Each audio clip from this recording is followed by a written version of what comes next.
kurikulum pasca kematian. Pasca kematian. Sampai ke ujung. Ujung yang tidak ada sekatnya lagi disebut akhirat namanya. Jelas ya? Ujung yang tidak ada sekatnya disebut apa? Akhirat. Wabil akhiratihum yakinun. Pelan-pelan. Tadi kan kita yakin setelah wafat itu ada kehidupan kan? Ini harus terpatri nih. Sebab kalau orang tidak meyakini ini, maka dia merasa hidupnya untuk dunia saja. Ini yang menjadikan seseorang itu memanfaatkan semua kegiatan dunia seperti apa yang dia inginkan. Makanya kalau ditanya, kenapa kok harus mabuk-mabuk begitu? Kapan lagi, kan hidup cuma sekali. Gitu? Setelah ini kan nggak ada hidup lagi. Nah itu sebetulnya kata-kata itu sudah terlambat. 15 abad lalu orang jahiliyah sudah punya kata-kata itu. Wa ma yuhlikuna illad dahr. Kita itu hidup cuma sekali. Kalau udah meninggal, udah mati, nggak ada lagi kehidupan. Mumpung masih hidup, nikmati bos katanya. Itu udah ada dulu. Kalau ada yang begitu, jahiliyah tuh. Ya, terlambat dia. Ya, barangkali nasabnya Abu Jahal tuh dari atas tuh. Itu ada di Quran, bahasanya ada. Makanya ngaji. Ya, kalau ngaji kita bisa bedakan mana yang terlambat, mana yang faktual, gitu kan? Mana yang benar, mana yang kurang tepat. Halo, jelas? Ya. Nah, ini gambarannya nih. Nah, kalau kita yakin, maka kita punya persiapan. Kalau nggak yakin, nggak punya persiapan. Nah, karena kita sadar ada kehidupan setelah kematian dan dimensinya sama atau tidak? Beda. Alamnya sama nggak? Nih, saya mau tunjukkan logika berpikir yang sederhana. Di alam yang sama saja, kalau pindah tempat, pasti butuh bekal kan? Ya, Anda dari rumah ke sini, kalau nggak ada bekalnya bisa nggak ke sini? Nggak mudah. Kendaraan perlu bensinnya, naik motor perlu ada ongkosnya, apalagi pindah lebih jauh lagi. Maaf, sekarang di Jakarta misalnya pengen untuk ke Tanah Suci, dari Tanah Kusir ke Tanah Suci, pengen ke Mekah, pengen ke Madinah, mungkin nggak berangkat kalau nggak ada bekalnya? Tidak.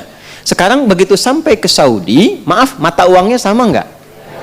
Tidak. Geser lagi terus agak lebih jauh ke Amerika. Ke Amerika bisa nggak beli air pakai rupiah? Pakai apa? Dolar. Di Malaysia pakai apa?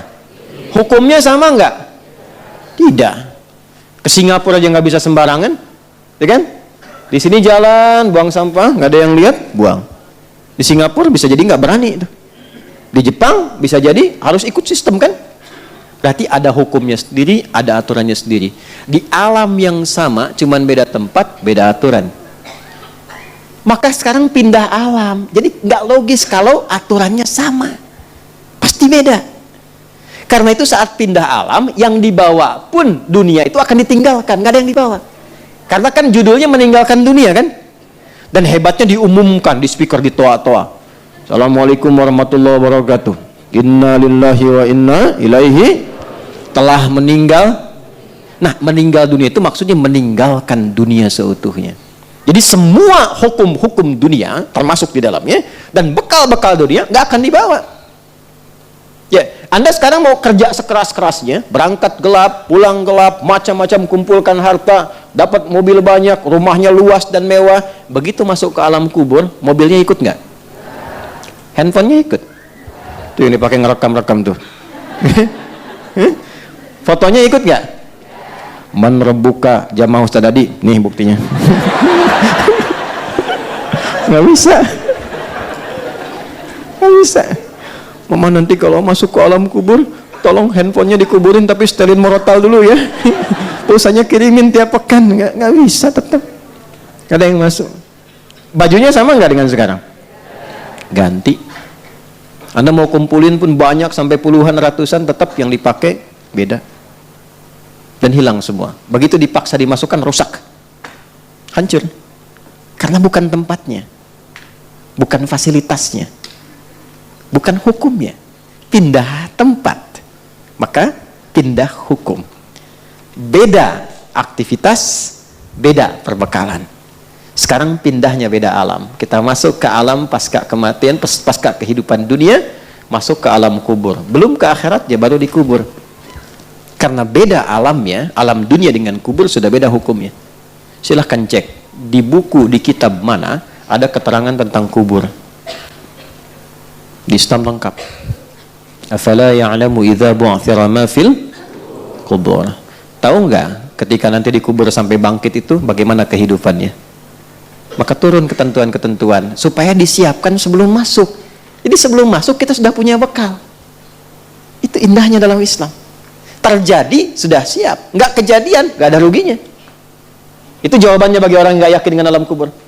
Nah, saya nggak ada masalah kok. Kalau nggak kejadian ya nggak apa-apa, nggak ada ruginya bagi saya. Tapi kalau kejadian situ yang rugi, ya kan? Oh, kubur tuh nggak ada apa-apanya, cuma tidur aja. Ya nggak apa-apa, saya tidur kan pengen enak, pengen punya fasilitas, tidurnya nyaman, empuk, mimpinya enak. Situ nggak punya persiapan, silahkan tidur dalam kubur, mimpi ketemu neraka, ya kan? Anda di alam dunia mimpi ketemu kuntilanak, pengen cepet bangun kan? Jelas kan? Halo? Ini di alam kubur kan ada orang mengatakan gak ada siksa, yang ada cuma tidur aja. Ya memang Anda tidur, tapi mimpinya neraka terus pagi sampai petang. Dan gak bisa bangun lagi. Tersiksa nggak? Nah, daripada kita capek dan bingung menelisik, ya, mencari-cari, menduga-duga, yang sudah pasti aja Allah bilang apa pencipta kita. Nabi terangkan apa? Keluarkan kurikulum alam kubur sebagai persiapan pulang. Dan indahnya dalam Islam itu terintegrasi dengan kegiatan dunia dalam bentuk amal soleh tadi. Sholat kan kita kerjakan kan? Apa manfaat sholat untuk dunia? Menjadikan kita menjadi lebih baik. Inna sholata tanha 'anil fahsya wal munkar. Apa manfaat untuk kematian? Dalam sholat ada tumakninah namanya, melatih ketenangan. Tumakninah itu dari bahasa itma'anna yatma'innu, melatih jiwa untuk tenang. Jiwa bahasa Arabnya nafas. Jiwa yang dilatih tenang maka punya sifat jiwa yang tenang. Dalam bahasa Arab disebut nafsul mutmainnah. Nah, latihan sholat kita tumakninah ruku, tumakninah dalam sujud, membentuk nafas mutmainnah. Apa manfaat nafas mutmainnah untuk pulang? Saat maut itu dicabut, maka dampaknya lahir ketenangan dalam jiwa. Itu yang dimaksud ya ayyatuhan nafsul. Bagaimana nafsul mutmainnah muncul? Tumakninah. Kapan munculnya? Dalam ibadah. Jadi ketika sholat diberikan ketenangan untuk pulang, cara pulangnya. Di alam kubur dapat kebaikan. Anda ayah, ibu berjuang merawat anak dengan baik saat mengandung, ya, jaga yang halalnya masuk, yang haram mesti keluar, bacain Quran, dekatkan dengan Allah sejak dalam kandungan, begitu lahir dirawat-rawat, tiba Anda meninggal misalnya dalam perawatan yang baik, itu jihad, Bu. Tahu apa yang terjadi? Orang-orang yang mendedikasikan hidupnya untuk mengabdi kepada Allah, padahal kan normal sebagai seorang ibu merawat kan? Normal kan? Merawat, memberikan yang baik, gizi yang baik, tapi dia niatkan karena Allah. Itu begitu dia wafat, langsung turun kandungan ayat tentang fi sabilillah. Wala tahsabannal ladzina qutilu fi sabilillahi amwata bal ahya'un 'inda rabbihim yurzaqun. Orang-orang yang mendedikasikan hidupnya untuk beribadah kepada Allah, berjuang di jalan Allah, jangan dikira wafat begitu saja. Di alam kubur kami berikan kehidupan yang lebih megah dengan nikmat yang berlimpah. Dan perjuangan itu jangan selalu digambarkan kepada jihad militer. Itu ketika ada tuntutan, ketika nggak ada, keluarkan. Makanya belajar. Apa kurikulumnya menjadi jihad? Perjuangan yang baik karena Allah. Antum tafaqquh fiddin, belajar, lakukan karena Allah.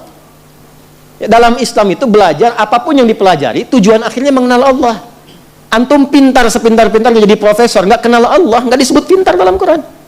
Justru Allah turunkan itu untuk diriset. Tadi poin nomor 3, kita kan baru 1, ya kan? Baru 1 kan? Nanti poin nomor 3 itu Allah tampilkan wal jibala autada, ya kan? Ada gunung-gunung, ada awan-awan. Wa anzalna minal mu'sirati ma'an tajjaja. Riset tuh awan, riset langit, riset lautan, riset daratan. Turunlah ilmu dari situ. Meriset langit, astronomi nanti. Ya, di daratan ada geologi, geofisika, geofisis dan sebagainya. Di lautan ada ilmunya lagi. Tapi puncak dari semua itu untuk kenal Allah. Karena dibuat itu supaya Anda tahu ada pencipta. Bukan cuma gali tambang, nemuin emas, nemuin nikel, nemuin tembaga. Yang ketika meninggal nggak dibawa semuanya. Nggak dibawa. Ada yang kain kafannya terbuat dari emas, dari tembaga? Nggak ada. Jadi puncak tertingginya kenal Allah. Ngapain pintar-pintar nggak kenal Allah? Nggak dibawa pulang gitu. Jadi Anda diminta pintar, sukses, bahagia, ya, kemudian juga mulia, hartanya bisa dipakai untuk menikmati dunia, saat yang bersamaan niatkan untuk ibadah. Punya poin akhirat. Di dunia dapat, akhirat dapat, itu konsepnya. Dan tidak meninggalkan dunia. Karena ayatnya berbunyi Rabbana atina fid dunya wa fil akhirati wa qina. Itu ada keseimbangan. Karena kita yakin kehidupan akhirat, maka turunkan kurikulumnya. Maka di sini ada kurikulum Quran. Pendahuluannya Quran surah kedua ayat 153 sampai 157. Kemudian Quran surah ketiga Ali Imran ayat 169 sampai dengan ayat 172 misalnya. Nah, terakhir puncaknya, ini saya tutup di sini. Kalau ini kita ingin turunkan dengan cepat sampai ke akhiratnya, maka ada kurikulum. Ini langsung kalimatnya dari Allah untuk orang beriman dan bertakwa saja. Kalau Anda termasuk di dalamnya, berarti ayatnya untuk kita. Quran surah 59 ayat 18. Ya ayyuhalladzina amanu. Hai semua orang yang beriman. Kita beriman tidak? Insyaallah ya, berarti masuk ya dalam ayat ini ya. Ittaqullah, bertakwalah kepada Allah. Kita termasuk golongan takwa insyaallah. Allah ya, kita berusaha untuk bertakwa. Perhatikan. Wal tanzura nafsum ma qaddamat. Hendaknya setiap personal, setiap diri yang merasa beriman dan ingin meningkatkan takwa, maka buktikan dengan memiliki program hidup li ghad. Ghad di situ maksudnya sampai akhirat. Jelas? Bikin kurikulum sampai akhirat. Nah, cara cepatnya turunkan kurikulum akhiratnya ke bumi, lalu tunggangi itu sampai wafat. Gampangnya begitu. Nah, akhirat itu tadi saya katakan, ini secara singkat nih saya mau tutup. Akhirat itu kan ujung sesuatu yang nggak ada lagi setelah itu. Ini papan tulis nih ujungnya nih. Misalnya nggak ada lagi setelah ini, maka ini akhirat namanya. Akhir dari sesuatu yang sudah pada ujungnya. Kehidupan kita akan berada di satu tempat yang itu ujung dari sesuatu. Setelah itu nggak ada kehidupan lagi. Dunia pindah ke alam kubur, waiting room ya, makanya disebut barzakh, pemisah, waiting room. Setelah itu kemana? Nah, cuman dua akhirnya, imma surga, jannah, atau neraka nar. Yang di sini sementara araf. Orang cerdas, orang sehat pengen kemana? Enggak. Jadi kalau ada orang yang mudah menganggap neraka, ringan mengatakannya, bahkan mengatakan ya nggak apa-apalah di neraka juga, ini ketemu ini juga. Ah, ini menunjukkan bahwa ada sesuatu yang tidak sehat dalam jiwanya. Dan orang yang nggak sehat jiwanya lebih berbahaya dibandingkan orang yang nggak sehat fisiknya.